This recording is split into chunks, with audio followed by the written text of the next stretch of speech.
Hello everyone and welcome to our channel Combine CS. In this video again we are going to cover a next important topic related to perceptron. तो basically this is your artificial neural network topic.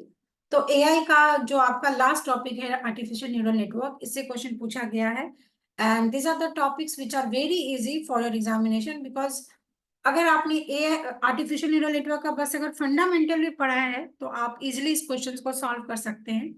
तो आपके artificial neural network में basically we have some input layers like this, then we have some hidden layers okay like this. ये सारे input layer इस तरीके से connected होते हैं। Then again we have the hidden layers like this and then you have some function and then you will get the output. So this is a neural network.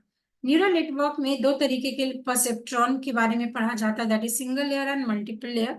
There are some of the drawbacks of single layer and that is why we are learning multi-layer perceptron. Question यही से पूछ लिया गया है, single layer perceptron में आप कौन सा लॉजिकल फंक्शन बिल्ड नहीं कर सकते हैं. ठीक है, तो सिंगल लेयर का ये मीनिंग है कि आप जब यहाँ पे सेट ऑफ एक्स वैल्यू दे रहे हैं, it is having some weights, तो x की वैल्यू को हम वेट के साथ मल्टीप्लाई करते हैं and we are having some theta value that is some biased value, और उसके वैल्यू पे हम किसी भी फंक्शन का यूज करके हम एक आउटपुट जनरेट करते हैं. ओके तो जैसे आपका एंड है और है नॉट है, आप ये इनपुट देंगे 1 0, so these are our binary values, जिससे करस्पॉन्डिंग आप कुछ वेट देंगे. अगर उसकी वैल्यू एंड का जो लॉजिकल गेट है उसके इक्विवेलेंट आता है, इट मींस आपका जो परसेप्ट्रॉन है वो एंड गेट को फॉलो करता है. तो इन शॉर्ट मैं आपको बताती हूँ, सिंगल लेयर परसेप्ट्रॉन के थ्रू आप एंड गेट, और गेट और नॉट गेट, इन तीनों गेट को आप बना सकते हैं. बट एक्सॉर ऐसा गेट है जिसको आप सिंगल लेयर परसेप्ट्रॉन के थ्रू ड्रॉ नहीं कर सकते हैं.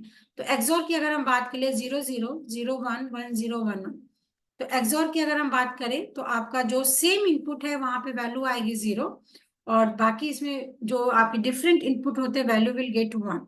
सो इसका करेक्ट आंसर तो हो जाएगा एक्सॉर. ठीक है, तो आपको यहाँ पे सिंगल लेयर परसेप्ट्रॉन के बारे में मालूम होना चाहिए. सो इस वीडियो के डिस्क्रिप्शन में मैंने एआई का प्लेलिस्ट डाला है, उस एआई के प्लेलिस्ट में आप बस जाकर सिंगल लेयर परसेप्ट्रॉन को जरूर रीड कर ले, सो दैट आपको वो कॉन्सेप्ट्स के बारे में मालूम पड़ जाएगा. और मजेदार बात यह है कि सिंगल लेयर परसेप्ट्रॉन को पढ़ने से पहले एक टॉपिक पढ़ाया जाता है, लीनियर सेपरेबल का क्या मीनिंग है. तो एक ही टॉपिक से दो क्वेश्चन पूछ लिया गया है सेट में, है ना. तो लीनियर सेपरेबल का ये मीनिंग है, ये मैंने ग्राफ ड्रॉ किया, मेरे पास कुछ डेटा सेट इस तरीके से है और कुछ डेटा सेट इस तरीके से है. मैं इस तरीके से इस ग्राफ को रीड्रॉ करूंगी कि मेरा ये एक जैसा आना चाहिए. मतलब क्या है, सारे ये वाले सिंबल एक तरफ और सारे ये वाले सिंबल एक तरफ. बट आप इस डायग्राम को देखिए, कुछ यहाँ पे है और कुछ यहाँ पे है. तो आप किसी भी तरीके से ड्रॉ करिए, आप इसको लीनियर सेपरेट नहीं कर सकते हैं. तो यही क्वेश्चन पूछा गया है. तो आप देखो यहाँ पे आपके पास दो सैंपल्स गिवन है, आप ऐसे ड्रॉ करिए, ऐसे ड्रॉ करिए, कैसे भी ड्रॉ करिए, आप इसको लीनियरली सेपरेबल नहीं कर सकते, इसको भी नहीं कर सकते, इसको भी नहीं कर सकते. बट यहाँ पे इस तरीके से अगर ड्रॉ करते हैं आप, तो ये वाला जो है जिसको आप जनरली एक्सॉर भी बोलते हैं, ए एक्सॉर बी, तो ये आपका नीचे आ गया, ये सारा ऊपर आ गया. मतलब जो डायग्राम डी है दैट इज लीनियर सेपरेबल. तो अगर इस वर्ड का मीनिंग भी आपको पता है और आप एआई का कुछ बेसिक कॉन्सेप्ट्स भी जानते हैं, then you can apply the logic and you can solve the question. So इस वीडियो में हमने आर्टिफिशियल इंटेलिजेंस के टोटल 10 क्वेश्चंस जो आपके एग्जामिनेशन में पूछे गए हैं, टोटल 10 क्वेश्चन आपके पूछे गए हैं 91 से लेके 100 तक, सेट ए का वो हमने कवर कर लिया है. और अगर आपने प्रीवियस वीडियो देखा होगा हमारे चैनल पे, तो जो स्टार्टिंग के 3 क्वेश्चन थे that was the question which was of static type. Otherwise बहुत सारे बच्चे एग्जाम देने के बाद आके रोते हैं कि क्वेश्चन बहुत टफ था, बहुत टफ था. तो आप सेट का एक पैटर्न समझ लीजिए. सबसे अच्छी बात तो ये होती है कि अगर एआई का क्वेश्चन उन्होंने पूछा है तो 10 क्वेश्चन लगातार एआई का ही होगा. बट नेट में क्या होता है कि एक क्वेश्चन यहाँ पे है, एक क्वेश्चन वहां पे है, एक क्वेश्चन वहां पे है. तो मेंटली स्टेबल होके अगर आप सपोज डीबीएमएस आपका बहुत स्ट्रांग है, तो सेट में बिकॉज आपके पास हार्ड कोडेड क्वेश्चन होता है, पहले डीबीएमएस को उठाइए, उसको सॉल्व कर जाइए. आपका सॉफ्टवेयर इंजीनियरिंग अगर इजी है तो सॉफ्टवेयर इंजीनियरिंग के क्वेश्चन को ढूंढिए, उसको सॉल्व करिए. तो एआई का क्वेश्चन 10 का 10 क्वेश्चन एक साथ आपको मिल जाएंगे।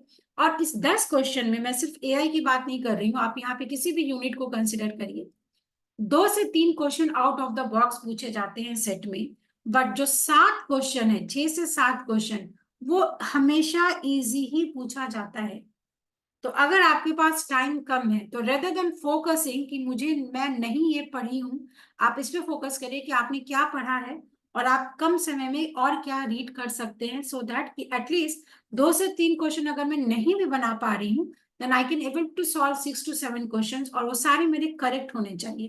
तो आप एक्यूरेसी लेवल पे काम करिए, और जो भी टॉपिक्स मैंने बताया है आप उसके प्लेलिस्ट को जरूर जरूर कवर करिए। एआई कंप्लीट कवर है हमारे यूट्यूब चैनल पे, एआई का प्रीवियस ईयर क्वेश्चंस भी कवर है, और मैंने फजी बताया, फजी के 2 से 3 वीडियो हैं, अगर आप उसको क्विकली वॉच कर लेते हैं तो फजी के सारे ऑपरेशंस क्लियर हो जाएंगे। सो आज की वीडियो में इतना ही रखेंगे। Please do watch the videos and share the videos with your friends as well. और अगर आपको कोई भी डाउट होता है, you are most welcome to post it out in the comment section. And yes, if you are new to our channel, do subscribe our channel and hit the bell icon for all the upcoming videos. Thank you.